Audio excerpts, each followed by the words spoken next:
ज्ञान दर्पण with Ramesh Mishra channel में आप सभी दर्शकों का स्वागत है।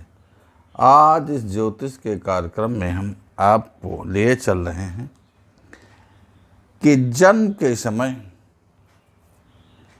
बालक या बालिका का सूर्य जब लग्न में होता है, लग्न कहते हैं प्रथम हाउस या प्रथम भाव या प्रथम घर को, तो जब लग्न में होता है सूर्य तो उसका फल कैसा रहता है, और जब दूसरे घर में सूर्य रहता है तब कैसा फल रहता है। इसी तरीके से हमने 12-द्वादश भावों में सूर्य की उपस्थिति के अनुसार फल का विश्लेषण किया है और आपको जिसकी जानकारी इस वीडियो में देने वाले हैं।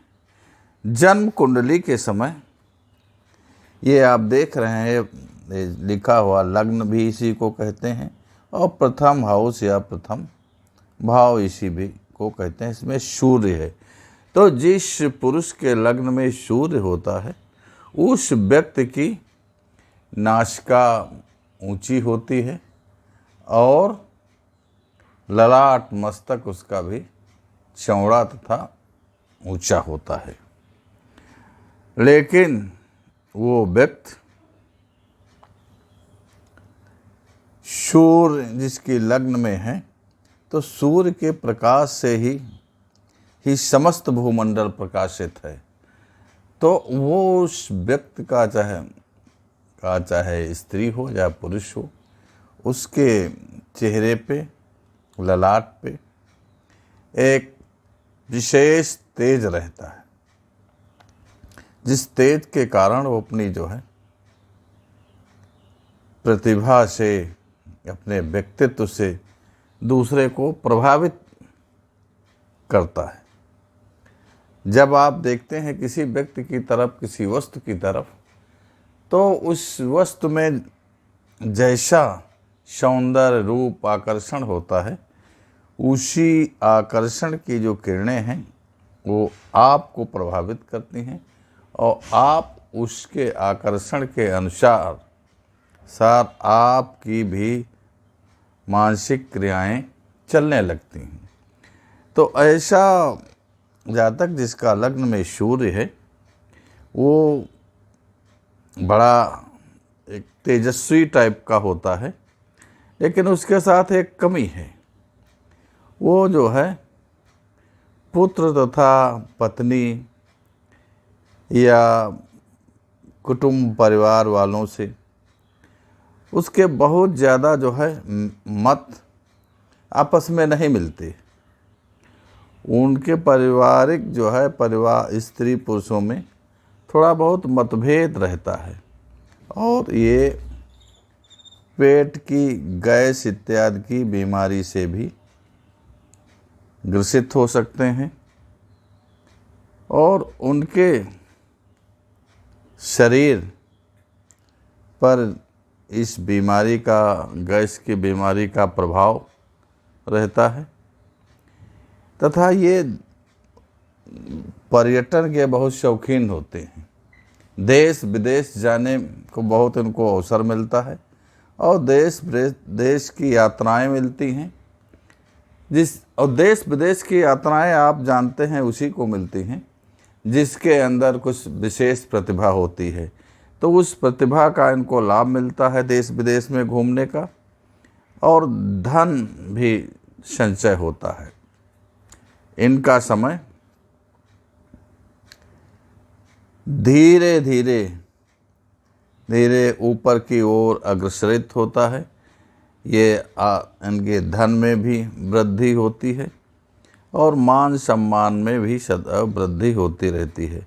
लेकिन ये ऐसे जातक ये बड़े शूरवीर होते हैं तो शूरवीर के साथ थोड़ा क्रोधी होते हैं और स्वाभिमानी होते हैं। इनका स्वभाव चंचल प्रकृति का होता है। तो जिनका आपने देखा, जिनका सूर्य लग्न में है, ऐसे जातक शरीर से देखने में बहुत ही सुडौल, शुद्ध और तेजस्वी होते हैं तथा बुद्धि से, धन से भी बहुत कुछ साथ रखने वाले होते, हासिल करने वाले होते हैं। इसीलिए विदेशों में भी जा कर के इनको मान सम्मान, नौकरी और पैसा पैदा करने का अवसर प्राप्त होता है। अब अगला हाउस, ये सेकंड हाउस है। जब सेकंड हाउस में हम चलते हैं कि सेकंड हाउस में जन्म के समय जिस जातक का सूर्य हुआ, उसका देखिए आप कैसा जीवन होगा। तो दूसरे स्थान का जो सूर्य है वो अत्यंत भाग्यशाली होता है। ये भी दूसरे स्थान में जिसका सूर्य होता है वो भी जातक बहुत भाग्यशाली होता है और सुख के साधन इसके पास सभी तरीके के होते हैं। गाड़ी, घोड़ा और ऐशो आराम की अन्य वस्तुएं, इनसे ये परिपूर्ण रहता है। पूर्ण सुख का भी प्राप्त करता है और इसका धन सेकंड भाव वाले सूर्य वाले जातक का धन सदैव अच्छे कामों में खर्च होता है। ये इसका धन दुष्कर्म में नहीं खर्च होता है, लेकिन ये पारिवारिक स्थिति स्त्री में और पुरुष में की भी बहुत अच्छी नहीं रहती। थोड़ा मतभेद रहता है और इसलिए पारिवारिक स्थिति में कलह बनी रहती है। लेकिन जितने लाभ के उपाय हैं, ये व्यक्ति हमेशा सोचता रहता है कि किस तरीके से लाभ प्राप्त किया जाए, और ये व्यक्ति बहुत अधिकतर सुख भोगने वाले होते हैं और नेत्र तथा कान इत्यादि की बीमारियों से भी ये परेशान हो सकते हैं। इस तरीके की बीमारियां इनके शरीर में लग सकती हैं। और राज्य में, सरकारी नौकरियों में इनको स्थान मिलता है और ये ऐसे कार्यों को, राजनीतिक कार्यों को करने में ये हिचक नहीं रखते हैं। ये व्यक्ति साहसी के साथ साथ अपने कार्यों को पूर्ण करने की क्षमता रखते हैं, दूसरे व्यक्तियों पर प्रभाव डालने की क्षमता रखते हैं, और इसी से ये दूसरा भाव जो है ये धन का भाव होता है। तो इनके पास अच्छा धन होता है, अच्छी समृद्धि होती है, ये जीवन सुखमय व्यतीत करते हैं। तीसरा भाव जो है, तीसरा घर, जब तीसरे घर में सूर्य होता है जन्म के समय, तो ये भी व्यक्ति बहुत अत्यंत पराक्रमी होते हैं, बहुत प्रतापी होते हैं। ये अपने परिश्रम के द्वारा सब कुछ बनाते हैं।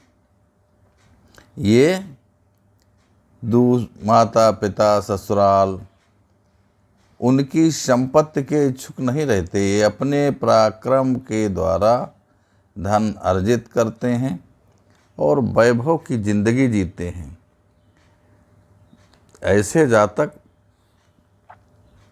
भी भाइयों से थोड़ा परेशान रहते हैं, क्योंकि आपस में ये धन पैदा करने वाले होते हैं, अपने परिश्रम से धन पैदा करते हैं, जिससे थोड़ा भाइयों में मतभेद, जलनशीलता रहती है। और ये धार्मिक होते हैं, तीर्थ यात्रा करने का इनका बहुत शौक होता है। और यदि किसी तरीके के वाद विवाद या मुकदमे में इनको पढ़ना पड़ा तो ये हमेशा उसमें विजयी होते हैं। समाज में ऐसे व्यक्ति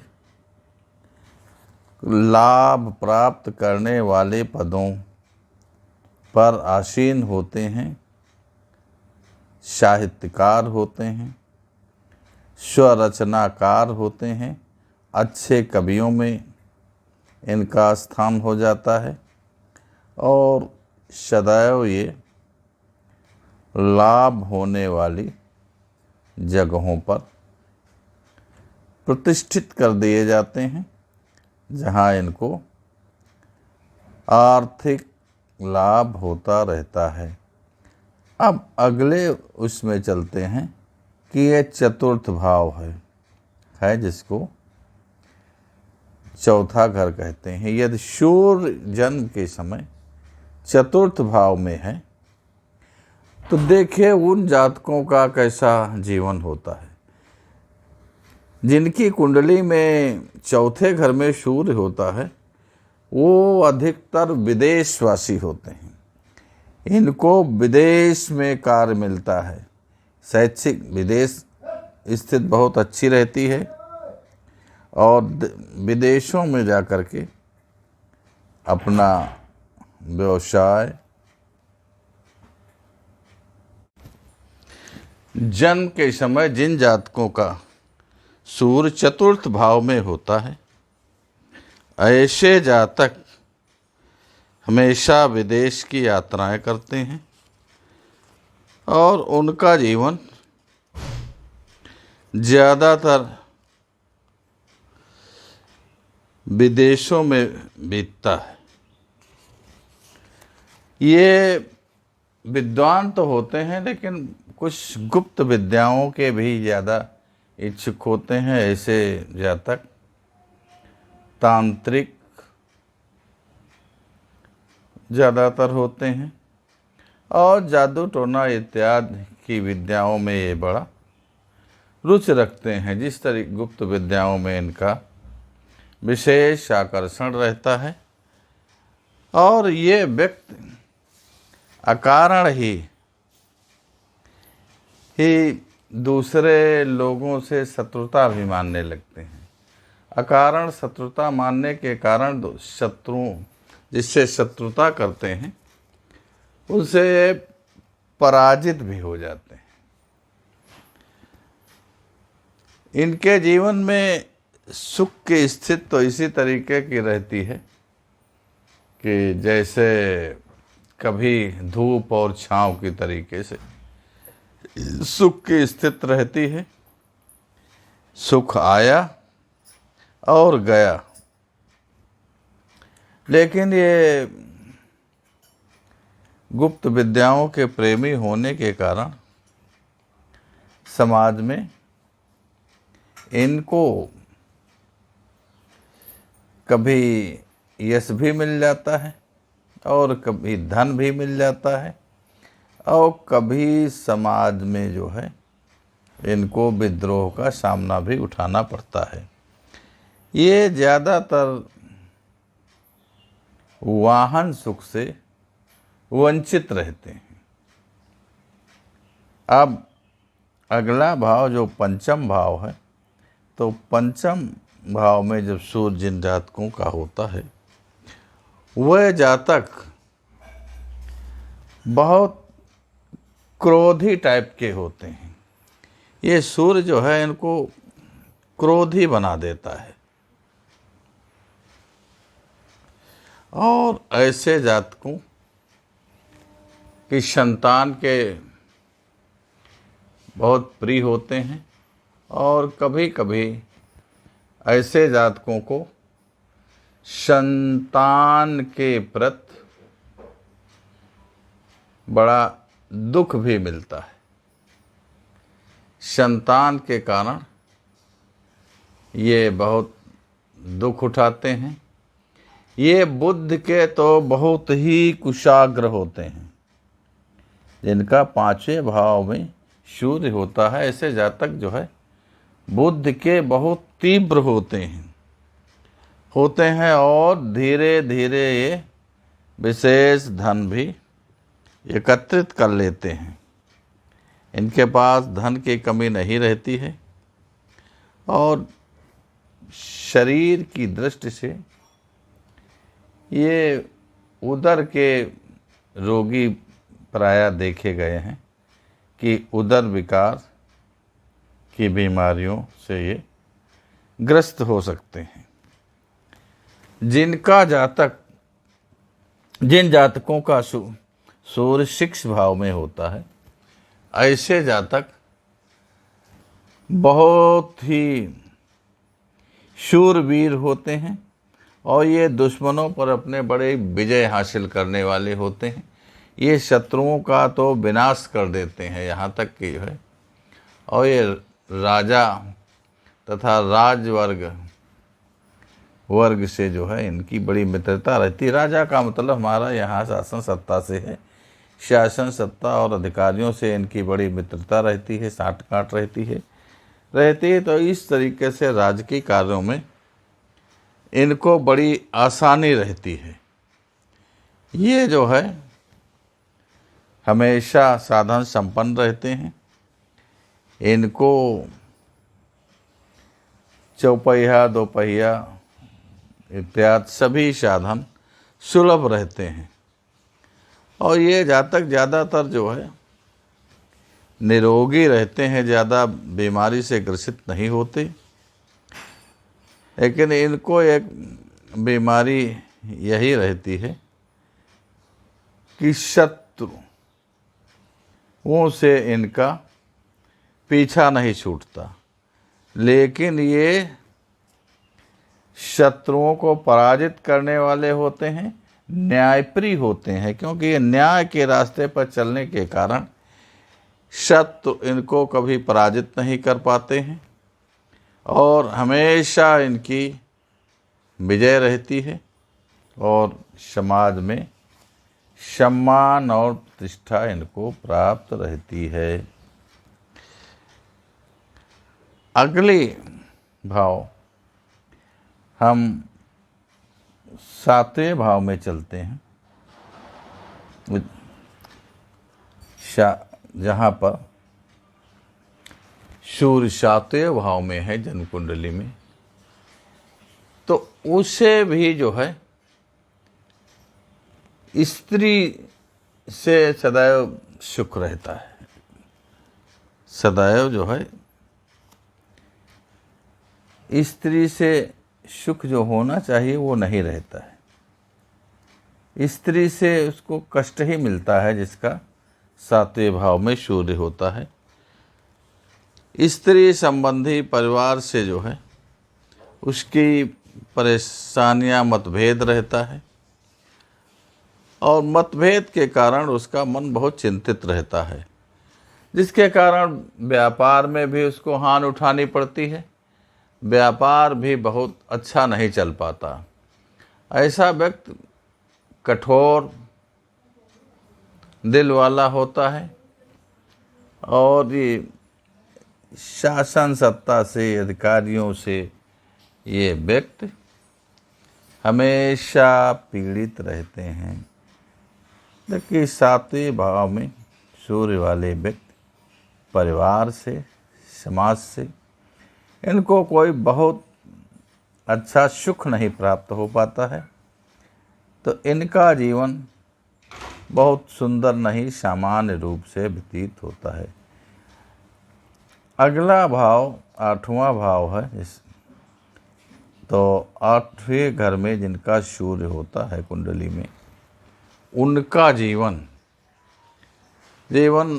बड़ा चिंतायुक्त रहता है और ये बड़े धनी होते हैं। पैसा तो इनके पास होता है, लेकिन पैसा के साथ साथ ये धैर्यहीन रहते हैं, क्योंकि ये नारियों के प्रति बहुत उत्सुक रहते हैं। स्त्री प्रेमी होते हैं अन्य नारियों से भी बहुत इनका प्रेम रहता है और सदैव ये दूसरी नारियों पर लालित रहते हैं। नशा आदि का भी सेवन इनके जीवन में बहुत स्थान ले लेता है। नशा जीवन में अपनाना स्वास्थ्य को खराब करता है और इस स्वास्थ्य के खराब होने से इनका धन भी बेकार में चला जाता है और ऐसे व्यक्ति अंत में धन गया तो आर्थिक स्थिति खराब हो जाती है। आर्थिक स्थिति खराब होने पर फिर शारीरिक स्थिति से भी जो है ये कमज़ोर हो जाते हैं और इनका जीवन थोड़ा व्याधियुक्त हो जाता है। ये जातक अंत में बीमारियों से पीड़ित रहते हैं। जिनका सूर्य जन्म कुंडली में 9वें भाव में होता है, ऐसे जातक को सूर्य दुष्ट स्वभाव को बना देता है। ऐसे जातक सदैव सगे भाइयों से भी चिंतित रहते हैं और जमीन जायदाद इत्यादि के इनके परिवार में विवाद चलते रहते हैं। लेकिन ऐसा जातक तपस्वी टाइप का होता है। वो पूजा पाठ, ज्योतिष साधना इत्यादि में बड़ी श्रद्धा रखने वाला होता है और इस तरीके की विद्याओं से वो सुख भी प्राप्त करता है और समाज में कुछ वैभव भी प्राप्त कर लेता है। जिनका सूर्य 10वें भाव में होता है, ऐसे जातक अपने परिश्रम के द्वारा, एक कर्म का भाव है, ऐसे जातक अपने परिश्रम के द्वारा बहुत धन इकट्ठा कर लेते हैं, बहुत धन एकत्रित कर लेते हैं और इनको अनायास धन की भी प्राप्ति हो जाती है। शत्रु इनसे घबराते रहते हैं। शत्रुओं की पीड़ा इनके जीवन को दुख नहीं पहुंचा पाती। ऐसे जातक बहुत धनी, बलवान, सुखी और स्वाभिमानी होते हैं और सदाचारी भी होते हैं। जिनके जन्म के समय में सूर्य 10वें घर में होता है, ये धनवान और सदाचारी होते हैं। इनका जीवन सुखमय तरीके से व्यतीत होता है। अगला घर जो 11वां भाव है, एकादश भाव जिसको कहते हैं, तो जिन जातकों का एकादश भाव में सूर्य होता है, ऐसे जातक भी बहुत संपन्न होते हैं। इनको धन की कमी नहीं रहती है और ये जातक सदैव सुख समृद्धि से अपना जीवन व्यतीत करते हैं। संतान से भी सुख इनको प्राप्त होता है और घर परिवार में भी इनकी आपस में मित्रता बनी रहती है और ये सदैव सुख का अनुभव करते हैं। जिन जातकों का सूर्य जन्म के समय 12 भाव में रहता है, 12वें भाव में, ऐसे जातक थोड़ा बीमारी से परेशान रहते हैं।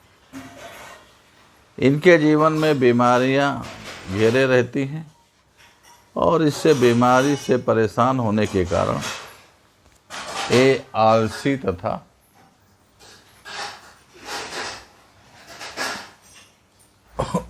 कर्म से वंचित रहने वाले हो जाते हैं और आलस्य के कारण इनका मस्तक भी रोगियों के टाइप का हो जाता है। इनका जीवन थोड़ा व्यथित रहता है। बहुत कुछ जीवन में सुख शांति नहीं रहती।